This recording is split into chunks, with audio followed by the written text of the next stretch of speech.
Good afternoon, friends. See the big dream because dream are the foundation of the future.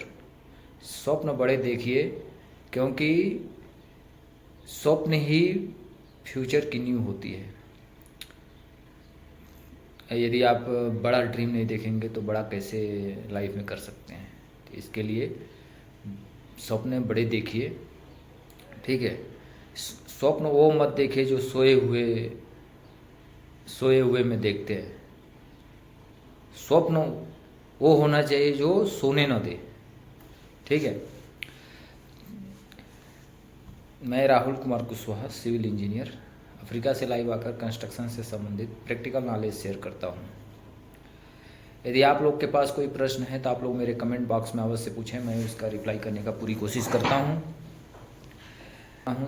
ताकि किसी भी मेरे भाई जो कंस्ट्रक्शन फील्ड में काम करना चाहते हैं या कर रहे हैं उनको साइड पे कोई दिक्कत न हो और प्रोफेशनल तरीके से वो अपना काम करते रहें और अपने फ्यूचर में तरक्की करते रहें, ठीक है। मैं चाहता हूँ जो मैं 10 वर्षों में साइट पे काम करके नॉलेज अर्जित किया हूँ वो आप लोग तक पहुँचाना। यदि मेरी साझा की गई जानकारी से किसी नए इंजीनियर को दिशा मिल सके, किसी के स्वप्नों को नई उड़ान मिल सके तथा किसी मेरे भाई का स्वप्न और नज़दीक आ जाए या उन जो परेशानी आ रही हो वो ख़त्म हो जाए, तो ये मेरे लिए बहुत गर्व की बात होगी।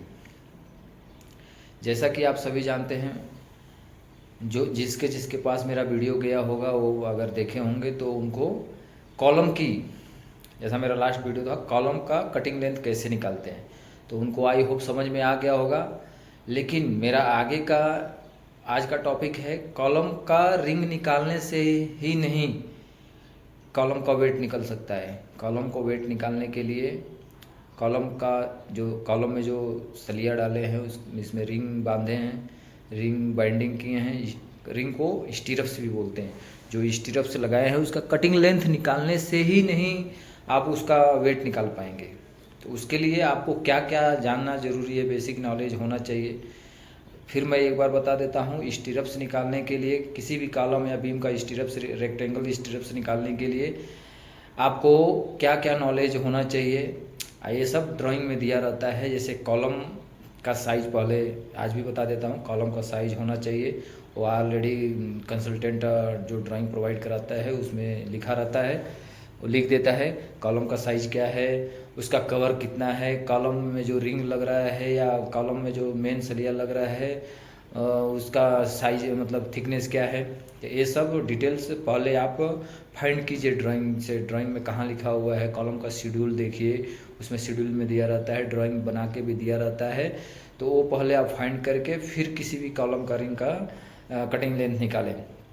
कटिंग लेंथ निकालने से पहले आपको कटिंग लेंथ तो निकाल सकते हैं, कोई दिक्कत नहीं है, लेकिन कैलकुलेशन जो वेट निकालने से पहले आपको कितना नग सलिया रिंग लेना है वो निकालने से पहले आपको कॉलम के जोन के बारे में पता होना चाहिए।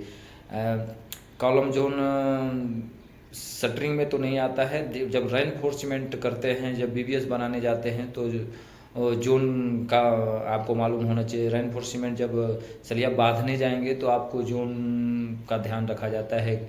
तो ये मैं आज जोन के बारे में चर्चा करने जा रहा हूँ। जोन क्या है? किसी भी कॉलम में जोन वह भाग है जहाँ पे कॉलम का स्टीरप्स का स्पेसिंग को आगे पीछे किया जाता है या स्पेसिंग के जैसे छोटा है या बड़ा स्पेसिंग दिया जाता है, तो उसे हम कॉलम जोन बोलते हैं। कॉलम जोन कहाँ दिया जाता है? कॉलम में 3 जोन होता है, बॉटम जोन, सेंटर जोन और टॉप जोन। तो ये जोन क्या है, ये जोन क्यों दिया जाता है, तो ये आपको जोन के बारे में भी नॉलेज होना चाहिए, ठीक है। जोन क्या है? जोन क्या होना है? बीम कॉलम को मजबूत बनाने के लिए कॉलम का जोन दिया जाता है, ठीक है। भूकंप जब आता है तो जो जोन में स्टीरप्स प्रोवाइड किया जाता है, जहाँ ए zone, B zone, A zone, B zone, अब बीच वाले को सी जोन बोलते हैं। तो सी जोन में कॉलम स्ट्रप्स का स्पेसिंग थोड़ा ज़्यादा रहता है, ए और बी में लगभग समान होता है। अगर मान सपोज कीजिए अगर जोन ए में अगर 100 mm सेंटर टू सेंटर है तो जोन बी में भी 100 mm सेंटर टू सेंटर रहता है, लेकिन सी जोन में 150 से 200 सेंटर टू सेंटर हो सकता है, ठीक है। और जोन के वजह से बकलिंग, कॉलम में बकलिंग नहीं होता है, क्रैकिंग नहीं आएगा, ठीक है। कॉलम का लोड कैरिंग वेरियस कैपेसिटी भी बढ़ जाता है। तो ये सब के लिए अपन जोन दिया जाता है कॉलम में कि बकलिंग ना हो, भूकंप के समय क्रैक ना आए, ठीक है। तो कॉलम जोन, ये जो जोन है वो कैसे आपको पता चलेगा कि कहाँ तक कॉलम ए जोन रहेगा, कहाँ तक कॉलम बी जोन रहेगा, कहाँ तक सी रहेगा, तो ये भी मैं बता देता हूँ। कॉलम में जोन अगर पता करने के लिए आपको ड्राइंग में दिया रहता है, कंसल्टेंट ऑलरेडी प्रोवाइड किया रहता है कि जोन ए लेना है तो L/6 जितना, मान लीजिए सपोज कीजिए कॉलम का हाइट 3 मीटर है तो L/6 करेंगे तो 3 मीटर डिवाइड बाई 6 कर देंगे तो 6 डिवाइड करेंगे तो 6 चौक 24 6 25 यानी 500 के लगभग आ जाएगा, ठीक है। अगर नहीं दिया रहेगा तो 600 mm तक लेते हैं, ठीक है।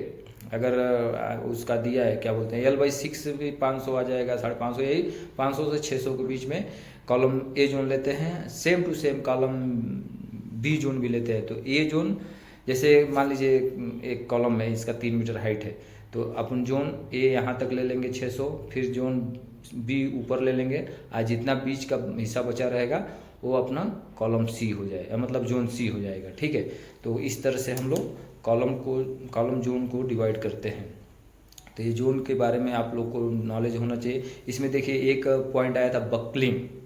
बकलिंग क्या है? कॉलम में बकलिंग आता है, बीम में भी आता है, लेकिन बीम में नहीं आता है, कॉलम में आता है। बीम में बेंडिंग मोमेंट, शियर मोमेंट वगैरह आता है, लेकिन कॉलम में बकलिंग आता है। तो कॉलम में बकलिंग क्या है?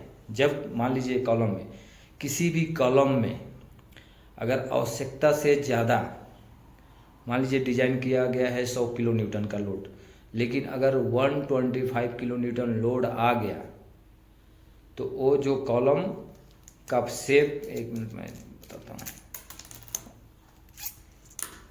जो ऐसा हो जाए, बेंड हो जाए, इसे हम कॉलम को बकलिंग कहते हैं, ठीक है। तो आई होप आप लोग को कॉलम में बकलिंग का पोजीशन कैसे होता है आप लोग को समझ में आ जाएगा ये देख के वीडियो। तो इसे हम बकलिंग कहते हैं। ऐसा कॉलम हो जाए बकलिंग कहते हैं। क्रैक, अगर लोड ज़्यादा पड़ता है तो इसमें जो आरसीसी मेंबर होता है उसमें क्रैक आ जाता है तो उसे हम कॉलम का क्रैकिंग कहते हैं, ठीक है।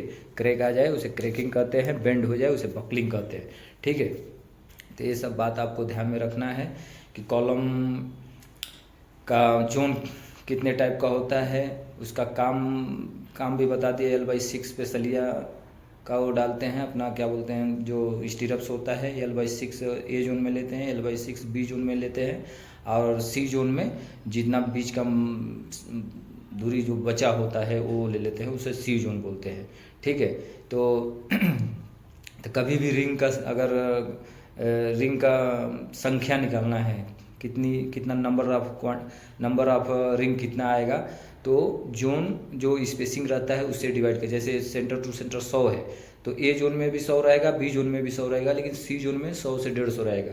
तो ठीक है, तो संख्या निकालने के लिए 3 मीटर का है तो 3 मीटर L/6 में जितना 500 आ गया, इधर 500 आ गया, नहीं 1 मीटर का स्पेसिंग में L/6 लेंगे, और 18 जितना 1200 बच रहा है अपना 1 मीटर है, 2 मीटर जो बच रहा है उसे वो जो 2 मीटर बच रहा है उसका स्पेसिंग 150 या 200 जो भी दिखा रहेगा, तो 2 मीटर डिवाइड बाई, जैसे अपना height of column divide by spacing +1 होता है।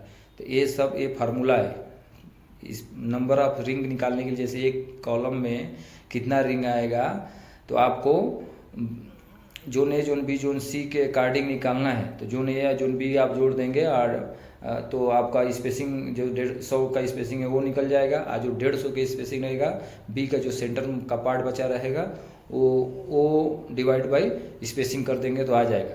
तो उस एक फार्मूला है, height of column divide by spacing +1 इसके लिए करते हैं।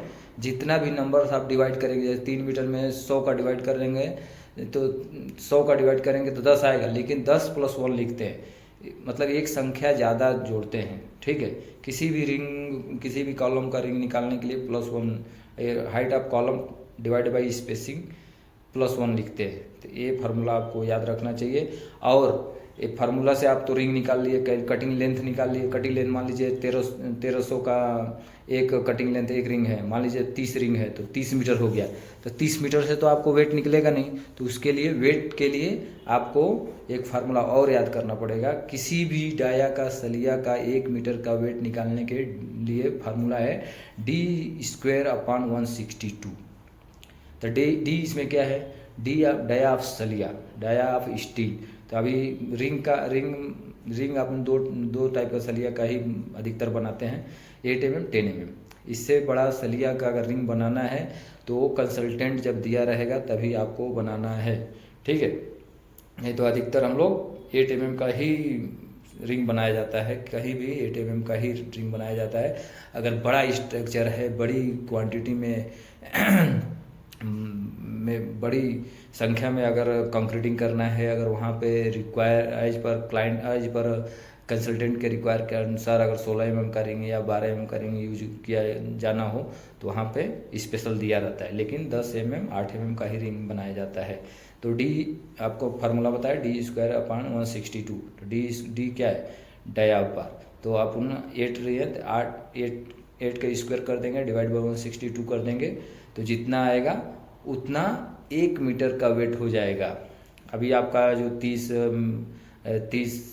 सलिया, अब 1 मीटर में सपोज कीजिए एक रिंग का कटिंग लेंथ 1 मीटर है और 30 नग रिंग का माप निकालना है, तो 30 मीटर इंटू जितना अभी मैं फार्मूला से निकाला तो जो भी आएगा 0.88 आ जाएगा, चाहे 0.61 आया, चाहे 0.81 आया, ये आपको 1 मीटर का निकालना पड़ेगा। ठीक है, उस तरह से निकाल के आप डिवाइड कर देंगे तो आपको आप कैलकुलेशन करके आप 1 मीटर का निकाल देंगे। और एक सलिया का माप होता है 12 मीटर या 12.2, जो बड़ा सलिया होता है 8 mm या 10 mm या 12 mm। तो अक्खा सलिया का लेंथ होता है 12 मीटर से लेकर 12.2 मीटर तक। तो आप 12 मीटर भी पकड़ के चलेंगे या एक बंडल का माप ही कर लेंगे कितना रनिंग मीटर का सलिया एक है, 12 मीटर का ही आता है, लेकिन 12 मीटर 200 भी हो सकता है, वो कंपनी के ऊपर होता है। कोई 12 मीटर पे कटिंग कर देता है, कोई 12.2 पे कटिंग करता है। तो एक सलिया का माप ही करके आप 1 मीटर के निकाल के इंटू 12 कर देंगे तो एक सलिया का हो जाएगा। ऐसे आप किसी भी कितना भी रिंग हो, हजारों लाखों जितना भी संख्या में रिंग हो, आप उसका वेट निकाल सकते हैं। तो आई होप आपको कॉलम के बारे में अभी कोई डाउट नहीं होगा। उसका रिंग का कटिंग लेंथ निकालने के लिए बता दिया, जोन क्या है जोन भी बता दिया, उसका वेट निकालने के लिए बता दिया, कितनी संख्या में रिंग लगेगी वो भी बता दिया। यानी आपको कॉलम से रिलेटेड अभी कोई परेशानी नहीं आएगी, वो सब आपको बता दिया। मेन बार के बारे में नहीं बताया, तो मेन बार के बारे में एल डी होता है तो 10D लेते हैं। ठीक है, तो अगर नीचे से आप फुटिंग से आप सलिया निकाल रहे हैं तो 10D आप, अगर 20 mm का सलिया है तो 10D यानी उसका भी वेट निकाल सकते हैं। जैसे मैं d² डिवाइड बाई 162 से 1 मीटर का सलिया निकाल कर उतना इंटू कर देंगे तो उसका भी वेट निकल जाएगा, रनिंग मीटर निकल जाएगा। इस तरह से आप कॉलम का BBS बना सकते हैं। ठीक है, तो आई होप आपको समझ में आ गया होगा कॉलम से रिलेटेड सलिया का वेट कैसे निकालते हैं। ठीक है, तो आज का मैं लाइव यहीं पे एंड करता हूँ। कर दिखाओ कुछ ऐसा कि दुनिया करना चाहे आपके जैसा। Thank you everyone.